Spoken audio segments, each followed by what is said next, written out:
welcome to the Southwest Academy's theme for the Home Challenge for all people from 4 to 18 years. As you know, if you've read the brief, the title for the theme is My Happy Place, and I'm sure you all have a happy place. This is my happy place. I'm actually sitting in it, which is my studio, where I do most of my work. I'm going to take you around my studio in a little bit and explain a little bit more about the theme, My Happy Place, and if you're stuck for ideas, how it might be helpful to actually get into your thoughts of what it could be. So I'm going to take you over to the board now, because I'm going to do what's called a mind map. Now, the older people will actually recognise what a mind map is. It might be termed a sort of different sort of term for it. But I'm going to call it a mind map, where you explore thoughts and possibilities, which might give you a way in to what you might want to do for your part of the theme. So we're going to put in here my happy place, and I'm going to circle that because we're going to be starting from that one. Now what it could be, I'm going to put in obviously studio because this would relate to me. But it also things like, it could be activity, a particular activity. So it might be swimming. So I'm going to sort of swimming, list those down. And then it might be football. And I'm going to list, and it could be netball. And whatever. And that could go on, and we will extend out in that in a minute. But it could be a journey. Particular journey that I've been on, or where I've been. It could be when on that journey, it could be on the beach, or it could be a particular walk. If I like going to Dartmoor when it's possible and walking up there, that might be my journey.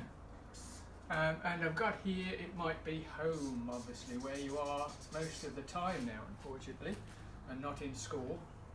So it could be home, and then I've got to think, well, what parts of my home are my happy place? It might be all of it, but it might be, obviously, your private, if you have a private bedroom. And then you have to think, what is it about my bedroom then that I actually like? What have I got in there? So again, I can mind map from that. This is just a way of sort of selecting what things, and it might be obviously memories. Because in this lockdown period, we've got to rely on memories. And other things we've got to rely on maybe are, if I come off this way a bit, photos. Okay, so all of these things. Now if I've got a place there and I've decided on it, so for me it might be my bedroom. Then I would put bedroom in the middle, and I would start another mind map. So I would put bedroom, and then I'd have to start thinking particularly about that particular room. What is it about that place that is special to me? Okay, it's private, it's where I can go to think or play music. Play my music, talk to friends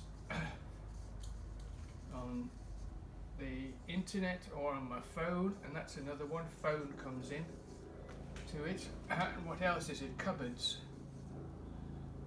And what's in the cupboards? And do I have maybe secret or special boxes where I put things?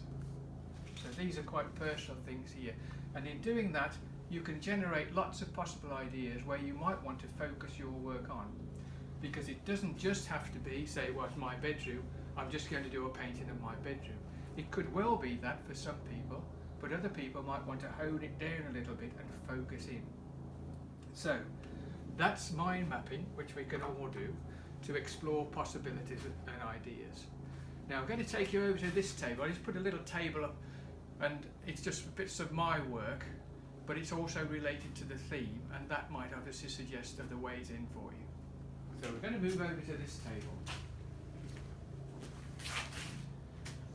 And on this table here I've put out lots of things, not all the themes that could be covered, but a few of them.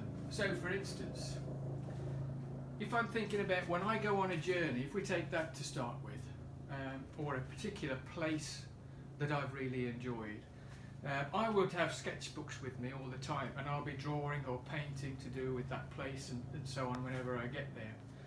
But obviously drawing and painting on a flat surface isn't the only way that I might want to represent something or ideas. And on a journey, what I had an idea of is once, and you might have seen this one, is a hat. And this is the format, because all the places that we've been to, and this was in China, okay, are recorded on this hat. So some are visually painted on, some are things like souvenirs that are bought and actually included in there. So we've got a different format there as a piece of artwork. So some of you might want to think about other ways of presenting your ideas, and this one was in Romania.